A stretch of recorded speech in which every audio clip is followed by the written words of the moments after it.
Last week, Clinton County proposed an ordinance that would suspend large-scale solar or wind energy projects for a year. County officials say residents are on board as they worry about the future of their farmland. Kyle Macon spoke with an expert about their concerns. Kyle?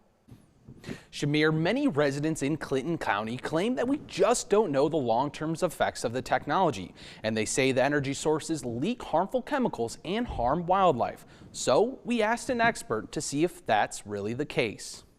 What do you see? More and more of these disgusting monstrosities, these wind turbines. This is just one of the many comments from last week's public hearing in Clinton County that calls for the end of clean energy projects. Many people claim that wind turbines and solar panels kill birds. So it is true that wind turbines do kill some birds and bats, and oftentimes what makes the news are when wind turbines kill large birds of prey, so eagles, hawks, etc. We don't really know of any real evidence that solar farms have any negative impact on birds. The other claim is that these new technologies leak harmful chemicals. There's really just no evidence that that's happening. I don't know of any real concern about human toxicity or wildlife toxicity from both turbines or solar panels. Bassett says that although wind turbines kill a small percentage of birds, the impact of fossil fuels on the environment is much worse. There's a lot less wildlife impacts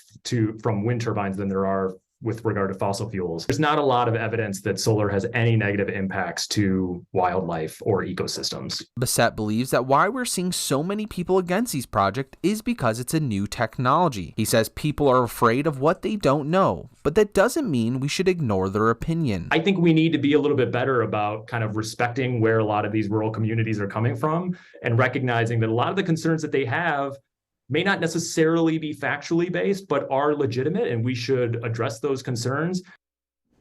The proposed ordinance from Clinton County now makes its way to the full county commission. They'll vote on it at the end of this month.